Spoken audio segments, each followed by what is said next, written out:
রাখি পূর্ণিমার তিথিতে বুড়িমার মেলা হয়। আমরা তো বলি বুড়িমা, জানি না কী নামে পরিচিত, আমরা বুড়িমার নামে চিনি। এখান থেকে বাড়ি থেকে ওই বাড়ি গিয়েছি, ওই বাড়ি থেকে আবার এই মেলাতে চলে এসেছি। মার নামে মানসিক ছিল, প্রত্যেক বছর দেওয়া হয়। মার একটা বড় অসুখ করেছিল, সেই থেকেই দেওয়া হয়। অর্ডার দেওয়া ছিল ঠাকুর, সবাই একে একে নিয়ে চলে যাচ্ছে। আর মা মালা আনতে গিয়েছে বলে আমাদের একটু দেরি হচ্ছিল। সেই ততক্ষণে আমরা একটা করে ফটো তুলে নিচ্ছিলাম। আমিও আর বাদ যাই কেন, আমিও তুলেছি। এখানে ঠাকুর, অনেক বড় বড় ঠাকুরও অর্ডার নেওয়া হয়, অর্ডার নেয়।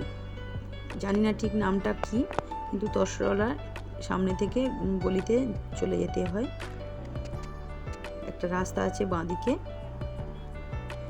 যাই হোক, মা ঠাকুর নিয়ে চলে যাচ্ছে, মা একাই নিয়ে গেছে, আমরাও পিছন পিছন যাচ্ছিলাম। এখানে মালসা ভোগ তৈরি হচ্ছে, ঠাকুর থানে চলে এসেছি, ঠাকুরও দেওয়া হয়ে গেছে। জানি না ফটো তুলতে আছে কিনা, ভয় ভয় করে তুলেছি একটু লুকিয়ে লুকিয়ে।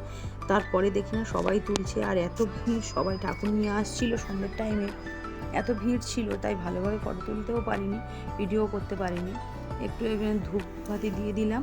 এই দেখুন 10টা বাজে, তবুও ভিড় কমছে না, প্রচুর পরিমাণে ভিড় হয় এখানে। পুরো পিছনটা পুরো চলন ভর্তি হয়ে গেছে। আসল ঠাকুর ওই বুড়িমা বসে আছে, ওনার ঠাকুরের গায়ে মালা ভর্তি।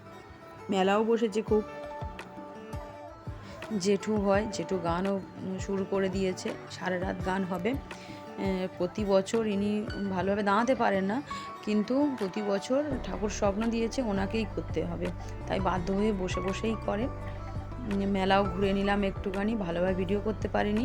এই যে মেলা খুবই বড়োভাবে হয়, বাজি পোড়ানোও হয়, একটু পরেই বাজি ফাটানো হবে 12টা বাজলে। সব মেলা থেকে কিছু কিনতেও পারিনি, এত ভিড়, আমি দাঁড়াতেই পারছি না যে একটা জিনিস দেখবো, দেখে কিনবো, সেটাও হয়নি। এই মাসির বাড়ি চলে গিয়েছি, মাসির বাড়ি থেকে একটু খাওয়া দাওয়া হচ্ছে। আর ওই ভাই বোনে যেরকম মারপিট করে ওরকম শুরু করে দিয়েছে, খেতে বসেও মারপিট করছে। এই যে আমার প্লেটটাও আমি নিয়ে নিয়েছি, সবার খাওয়া দাওয়া হয়ে গেছে, কেউ খেয়েছে কেউ খায়নি। আবার মেলাতে চলে এলাম। এই যে আমাদের ভাইদের সঙ্গে দেখা হয়েছে, ওরাই খাওয়া দাওয়া করছে। আমার দাদারা সব একসঙ্গে এসছিল, দাদার বন্ধুবান্ধব নিয়ে।